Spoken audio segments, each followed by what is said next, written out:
40장 관리들의 꿈을 해석하다. 시간이 흘러 이집트 왕의 술잔을 맡은 관리와 빵을 맡은 관리가 자신들의 주인인 이집트 왕의 뜻을 거스르는 일이 있었다. 바로는 두 관리, 곧 술잔을 맡은 관리와 빵을 맡은 관리에게 크게 노하여 그들을 감옥에 가두고 경호대장의 감시를 받게 했다. 그들이 갇힌 곳은 요셉이 갇힌 곳과 같은 감옥이었다. 경호대장은 요셉에게 그들의 시중을 들도록 지시했다. 감옥에 갇힌 지 얼마 뒤에 술잔을 맡은 관리와 빵을 맡은 관리가 같은 날 밤에 꿈을 꾸었는데 각자의 꿈이 저마다 의미를 가지고 있었다. 요셉이 아침에 그들에게 가보니 둘 다 기운이 없어 보였다. 그래서 그는 자신과 함께 갇혀있는 바로의 두 관리에게 물었다. 무슨 일입니까? 어째서 얼굴에 수심이 가득합니까? 그들이 말했다. 우리가 각자 꿈을 꾸었는데 그 꿈을 해석해 줄 사람이 없어서 그러네. 요셉이 말했다. 꿈의 해석은 하나님께로부터 오는 것이 아닙니까? 어떤 꿈을 꾸었는지 이야기해 보십시오. 술잔을 맡은 관리가 먼저 요셉에게 자기 꿈을 이야기했다. 꿈에 보니 내 앞에 포도나무가 있는데 가지가 3개 달려있더군. 싹이 나고 꽃이 피더니 포도송이들이 익는 거야. 나는 바로의 술잔을 가지고 있었는데 그 포도송이들을 따서 바로의 술잔에 짜놓고는 그 잔을 바로께 올려드렸네. 요셉이 말했다. 그 뜻은 이렇습니다. 가지셋은 사흘을 뜻합니다. 사흘 안에 바로께서 당신을 이곳에서 꺼내어 복직시키실 것입니다. 당신은 술잔을 맡은 관리였을 때와 똑같이 바로께 술잔을 올려드리게 될 것입니다. 당신의 일이 잘 되면 저를 기억해 주십시오. 바로께 제 사정을 알려주셔서 저를 이곳에서 꺼내주십시오. 저는 히브리 사람의 땅에서 납치되어 왔습니다. 그리고 저는 여기서도 이 감옥에 갇힐 만한 일을 한 적이 없습니다. 요셉의 꿈 해석이 좋은 것을 보고 빵을 맡은 관리도 그에게 말했다. 내 꿈은 이러하네. 버들가지를 엮어 만든 바구니 3개가 내 머리 위에 있었네. 맨 위 바구니에는 갓 군 온갖 빵들이 있었는데 새들이 내 머리 위에 바구니에서 그것을 쪼아먹고 있었네. 요셉이 말했다. 그 꿈의 해석은 이렇습니다. 바구니 셋은 사흘을 뜻합니다. 사흘 안에 바로께서 당신의 머리를 베고 당신의 몸을 기둥에 매달 텐데 그러면 새들이 와서 당신의 뼈가 드러날 때까지 모조리 쪼아먹을 것입니다. 사흘째 되는 날, 그날은 바로의 생일이었다. 바로는 모든 신하를 위해 잔치를 베풀고 술잔을 맡은 관리와 빵을 맡은 관리를 모든 신하가 볼 수 있도록 영광의 자리에 나란히 세웠다. 그런 다음 술잔을 맡은 관리를 본래의 직위에 복직시켰다. 그 관리는 전과 똑같이 바로에게 술잔을 따라 올렸다. 하지만 빵을 맡은 관리는 요셉이 해석한 대로 기둥에 매달리게 했다. 그러나 술잔을 맡은 관리는 요셉에게 신경 쓰지 않았다. 요셉의 처지를 까맣게 잊고 만 것이다. 10장 이혼과 간음. 예수께서 거기에서 떠나 요단강 건너편 유대 지방으로 가셨다. 매번 그러듯이 무리가 따라왔고 예수께서는 늘 하시던 대로 그들을 가르치셨다. 바리새인들이 예수를 괴롭힐 요량으로 다가와서 물었다. 남자가 아내와 이혼하는 것이 율법에 맞습니까? 예수께서 말씀하셨다. 모세가 뭐라고 명령했느냐? 그들이 대답했다. 모세는 이혼 증서를 써주고 아내와 이혼해도 된다고 허락했습니다. 예수께서 말씀하셨다. 모세는 단지 너희의 사악한 마음을 염려해서 그 명령을 기록한 것이다. 처음 창조 때부터 하나님께서는 남자와 여자를 지어 함께 있게 하셨다. 그래서 남자는 부모를 떠나 여자와 결혼하여 한 몸이 된다. 더 이상 둘이 아니라 새롭게 연합하여 한 몸을 이루는 것이다. 남자와 여자의 이 유기적인 연합은 하나님께서 창조하신 것이다. 그러니 누구도 그들을 갈라놓아서 그분의 작품을 모독해서는 안 된다. 집에 돌아와서 제자들이 다시 그 이야기를 꺼냈다. 예수께서 그들에게 단도직입적으로 말씀하셨다. 다른 여자와 결혼하려고 자기 아내와 이혼하는 남자는 아내에게 간음하는 것이다. 또한 다른 남자와 결혼하려고 자기 남편과 이혼하는 여자도 남편에게 간음하는 것이다. 사람들이 예수께서 만져주시기를 바라며 그분께 아이들을 데려왔다. 하지만 제자들이 그들을 쫓아냈다. 예수께서 노하시며 제자들에게 말씀하셨다. 이 아이들을 쫓아내지 마라.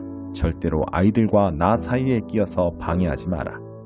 천국의 삶에는 이 아이들이 중심에 있다. 명심하여라. 너희가 하나님 나라를 아이처럼 단순하게 받아들이지 않으면 절대로 그 나라에 들어갈 수 없다. 그러고 나서 예수께서 아이들을 품에 안으시고 손을 얹어 축복하셨다. 부자와 하나님 나라. 예수께서 길을 나섰는데 한 사람이 달려와서 정중하게 그분을 맞으며 물었다. 선하신 선생님, 제가 무엇을 해야 영원한 생명을 얻겠습니까? 예수께서 말씀하셨다. 어째서 나를 선하다고 하느냐? 오직 하나님 한 분 외에는 선하신 분이 없다. 계명에 살인하지 마라, 간음하지 마라, 도둑질하지 마라, 거짓말하지 마라, 속이지 마라, 내 부모를 공경하라 하지 않았더냐? 그가 말했다. 선생님, 그 계명들은 제가 어려서부터 다 지켰습니다. 예수께서 그의 눈을 주목하여 보시더니 그를 사랑스럽게 여기셨다. 예수께서 말씀하셨다. 하나 남은 것이 있다. 가서 내가 가진 것을 다 팔아서 가난한 사람들에게 주어라. 그러면 내 모든 부가 하늘에 쌓아두는 부가 될 것이다. 그런 다음 와서 나를 따라라. 그 사람의 얼굴이 어두워졌다. 그가 전혀 예상치 못했던 말이어서 그는 무거운 마음으로 예수를 떠나갔다. 그는 많은 것을 움켜쥐고 있었고 그것을 놓을 마음이 없었다. 예수께서 제자들을 보며 말씀하셨다. 많이 가진 사람이 하나님 나라에 들어가는 것이 얼마나 어려운지 아느냐? 제자들은 들으면서도 그 말이 믿어지지 않았다. 예수께서 계속해서 말씀하셨다. 얼마나 어려운지 너희는 상상도 못할 것이다. 내가 말하는데 부자가 하나님 나라에 들어가는 것보다 낙타가 바늘기로 지나가는 것이 더 쉽다. 그 말에 제자들이 크게 당황했다. 그러면 어느 누가 가망이 있겠습니까? 그들이 물었다. 예수께서 잘라 말씀하셨다. 너희 힘으로 해낼 수 있다고 생각하면 전혀 가망이 없다. 그러나 하나님께 맡기면 얼마든지 가능한 일이다. 베드로가 다른 시각에서 이야기를 꺼냈다. 우리는 모든 것을 버리고 주님을 따랐습니다. 예수께서 말씀하셨다. 내 말을 명심하여라. 나와 메시지 때문에 집과 형제자매와 부모와 자식과 땅과 그 어떤 것을 희생하고서 손해볼 사람은 아무도 없다. 그들은 그 모두를 받되 여러 배로 돌려받을 것이다. 다만 어려움도 함께 받을 것이다. 영원한 생명도 덤으로 받을 것이다. 다시 한번 말한다. 이것은 위대한 반전이다. 먼저였으나 나중되고 나중이었으나 먼저 될 사람이 많을 것이다. 다시 그들은 예루살렘으로 향했다.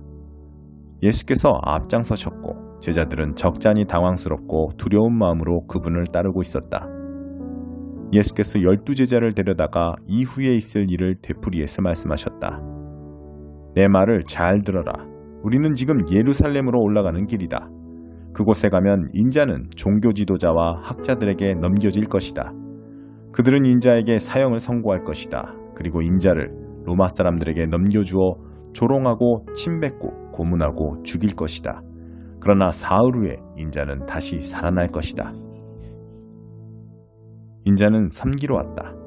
세베대의 두 아들인 야고보와 요한이 예수께 다가왔다. 선생님, 우리에게 꼭 해주셨으면 하는 일이 있습니다. 무엇이냐?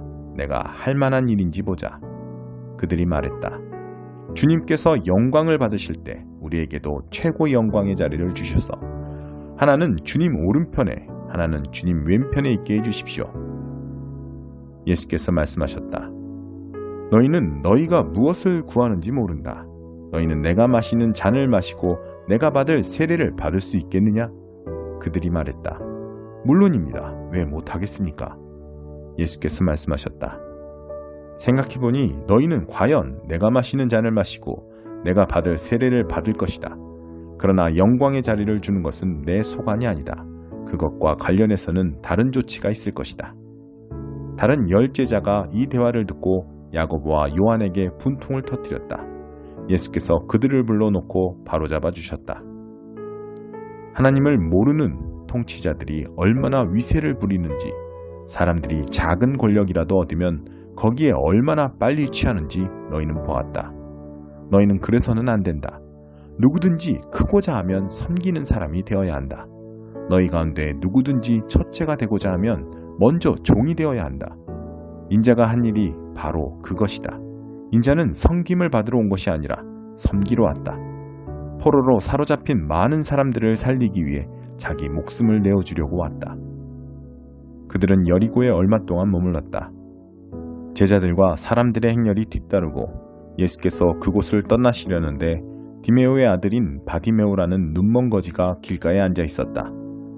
그는 나사렛 예수가 지나간다는 말을 듣고는 소리치기 시작했다. 다윗의 자손이여, 예수여, 불쌍히 여겨주십시오. 저를 불쌍히 여겨주십시오. 많은 사람들이 그를 조용히 시키려고 했으나 그는 더 크게 소리쳤다. 다윗의 자손이여, 불쌍히 여겨주십시오. 저를 불쌍히 여겨주십시오. 예수께서 가던 길을 멈추셨다. 그를 불러오너라. 그들이 그를 불렀다. 오늘 운이 좋은 줄 알아라. 일어나거라. 예수께서 너를 부르신다. 그는 겉옷을 버려두고 즉시 일어나 예수께 갔다. 예수께서 말씀하셨다. 내가 어떻게 해주면 좋겠느냐? 눈먼 사내가 말했다. 랍비님, 보기 원합니다. 가거라. 예수께서 말씀하셨다. 내 믿음이 너를 구원했고 낫게 했다. 바로 그 순간에 그는 시력을 되찾았고 그 길로 예수를 따랐다. 6장. 욥이 대답했다. 내 고통의 무게를 달아볼 수 있다면, 내 원통한 심정을 모두 저울 위에 올려놓을 수 있다면 바다의 모래를 다 합친 것보다 더 무거울 텐데 내가 우리에 갇힌 고양이처럼 절규한 것이 이상한가? 전능하신 하나님의 화살들이 내 안에 박혔네. 독화살들이 박혀 온몸에 독이 퍼졌어. 하나님이 이 모든 일을 내 탓으로 돌리셨네. 먹을 풀이 없으면 나귀와 소가 울기 마련이니 이런 상황에서 내가 입 다물고 있기를 바라지 말게. 하나님이 내 접시에 담아주신 것이 보이는가? 그것들 앞에서 어느 누가 제정신일 수 있겠는가?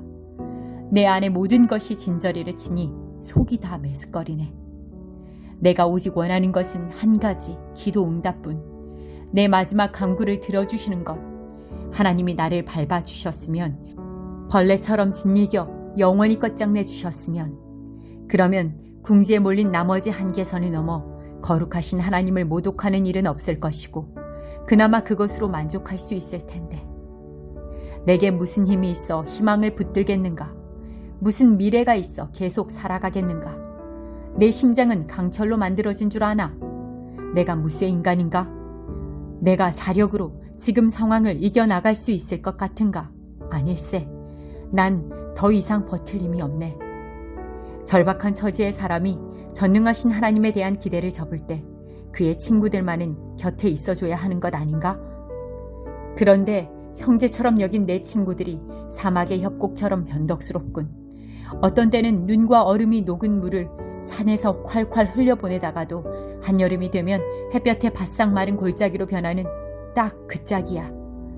여행자들이 마실 물을 기대하고 힘들게 왔다가 결국 바싹 마른 협곡에 이르러 갈증으로 죽는다네. 대마의 대상들이 물을, 스바의 관광객들이 시원한 음료를 고대하며 부푼 가슴을 안고 당도했건만 그들을 기다리는 것은 실망뿐. 그곳에 도착한 그들의 얼굴이 낙심으로 흐려지네. 그런데 내 친구라는 자네들이 바로 그 꼴이야. 전혀 다를 게 없어.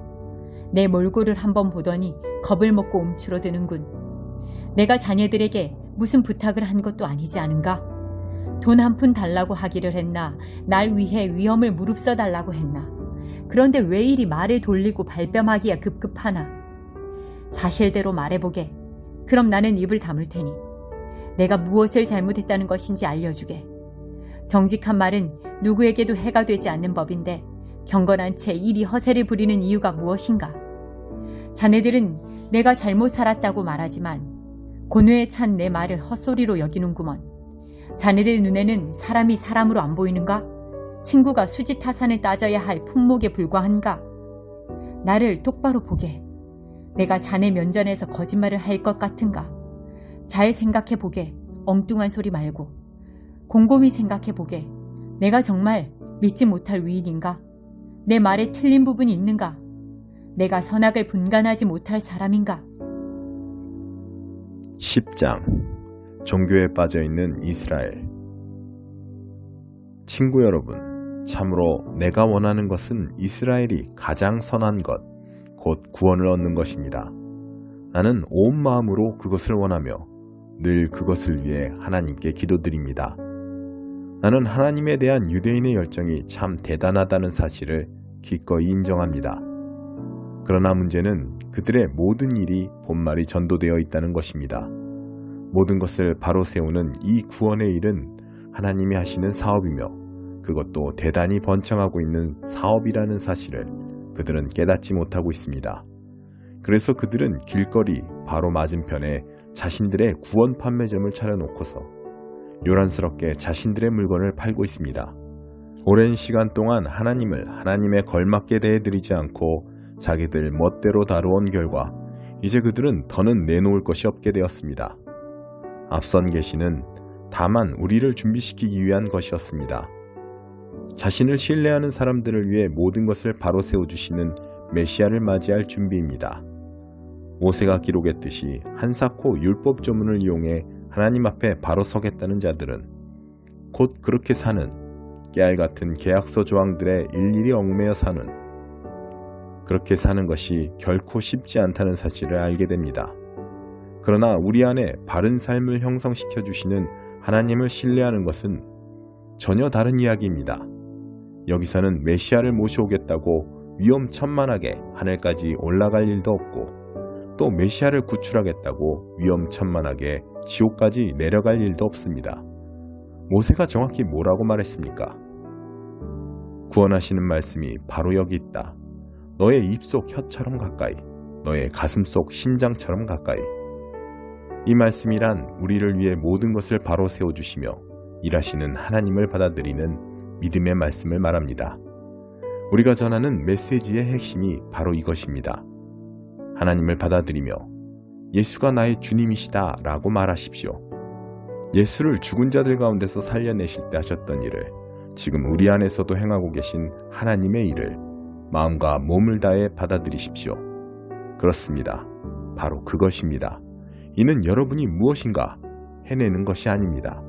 여러분은 그저 하나님을 소리내어 부를 뿐입니다. 그분께서 여러분을 위해 일하실 것을 신뢰하면서 말입니다. 이것이 바로 구원입니다. 여러분은 전 존재를 기울여 모든 것을 바로 세워주시는 하나님을 받아들이며 큰 소리로 외칩니다. 하나님께서 그분과 나 사이 모든 것을 바로 세워주셨다. 성경도 우리에게 확신을 심어줍니다. 마음과 목숨을 다해 하나님을 신뢰하는 사람들은 결코 후회하는 법이 없다. 이는 우리의 종교적 배경과는 아무 상관이 없는 일입니다. 우리 모두에게 동일하신 하나님께서 소리쳐 도움을 청하는 모든 사람들에게 믿을 수 없을 만큼 동일하게 풍성히 베풀어 주십니다. 하나님 도와주세요 하고 외치는 사람은 누구나 도움을 얻습니다. 하지만 누구를 신뢰해야 하는지 모른다면 어떻게 도움을 청할 수 있겠습니까? 신뢰할 수 있는 그분에 대해 들어보지 못했다면 어떻게 그분을 신뢰할 수 있겠습니까? 말해주는 사람이 없다면 어떻게 그분에 대해 전해들을 수 있겠습니까? 또한 보냄을 받은 사람이 없다면 누가 그분에 대해 말해주는 일을 하겠습니까? 그러므로 성경은 이렇게 외칩니다. 숨막히는 저 광경을 보라. 하나님께서 행하신 온갖 좋은 일을 들려주는 사람들의 저 장대한 행렬을. 그러나 모든 사람이 다 말씀을 받아들일 준비, 보고 듣고 행동할 준비가 되어 있는 것은 아닙니다. 이사야도 우리 모두가 다 한 번씩은 던질 법한 질문을 던졌습니다. 하나님, 누가 관심을 보입니까? 이 말씀에 귀 기울이고 믿는 사람이 누가 있습니까? 중요한 것은 이것입니다. 신뢰할 수 있으려면 먼저 귀 기울여 들어야 합니다. 그러나 귀 기울여 들을 것이 있으려면 먼저 그리스도의 말씀이 전해져야 합니다. 그러나 이스라엘의 경우는 지금 일어나고 있는 일에 대해 듣고 깨달을 수 있는 기회가 정말 충분히 있지 않았던가요? 전하는 사람들의 목소리가 온 세상에 울려 퍼졌고 그들의 메시지가 땅의 칠대양에까지 미쳤다. 그러므로 중요한 질문은 이것입니다. 왜 이스라엘은 이 메시지에 대한 독점권이 자신에게 없다는 사실을 깨닫지 못했던 것일까요?